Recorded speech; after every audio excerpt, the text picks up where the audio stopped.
in terms of making people more conscious of the celebration of Dr. King's birthday? That's an excellent question. You know, because yeah, you know, I think so. Now, people can go from all parts of the world to Washington, D.C. on the National Mall, and they can view this granite structure of Dr. King, this granite sculpture, 30-foot structure.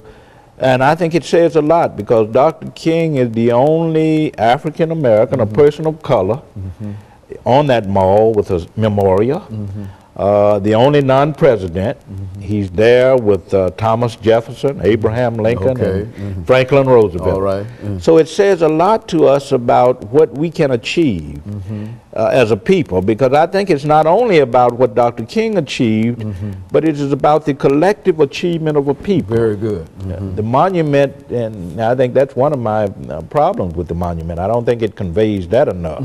The focus is on Dr. King, but Dr. King always said that the achievements in this struggle have come because of the collective involvement of people of color and white, well-meaning white people, people of all races, people of all religions, people of all political persuasions. So I think we have to see it in that light.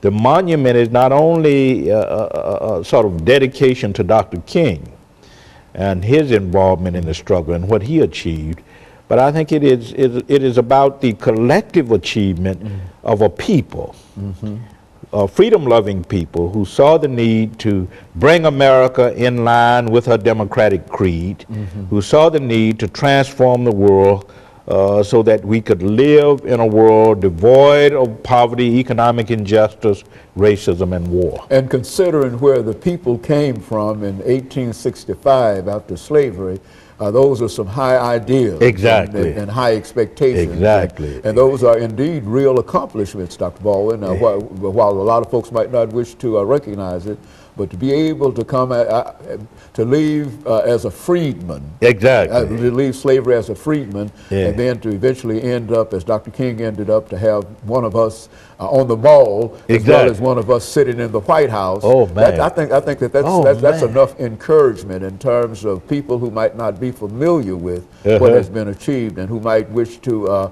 downplay or perhaps diminish what has been achieved. I think it's a real achievement. And as a matter of fact, Dr. Baldwin, I think that it's an achievement that not many Africans recognize and take advantage of. To understand that this has been accomplished. I think that's a great achievement. It says a lot about from whence we've come, but as we look at that, we need to keep in mind that we have a long way to go before we realize the fulfillment of Dr. King's theme. And I think that came across not only in the speech of Obama, but in the speeches that were given by Bernice King, Martin III, Andrew Young, Jesse Jackson, Al Sharpton. They were all talking about, even as we look back, we need to look forward. We look back at what King gave us, what he did, what he accomplished, but we also need to look forward in terms of what we might do to fulfill that dream.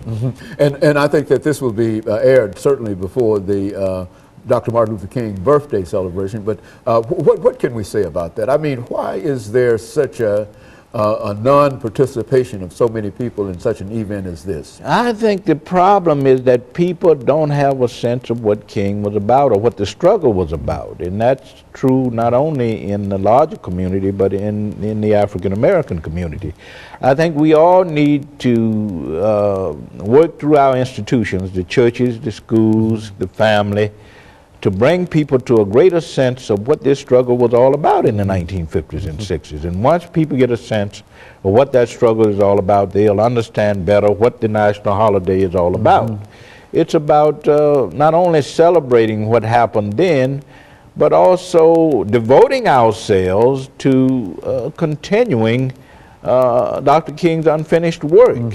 And I think that's the unfortunate part of it. We have done a poor job of getting across the history of the movement and what that movement means in terms of the continuing challenge that we face. Very good. Of course, Dr. Baldwin, let me thank you for bringing that excellent information to us today, and I'm sure that our audience appreciates that. And let me encourage our audience to tune in again next week for another informative edition of Comments. Thank you and good morning.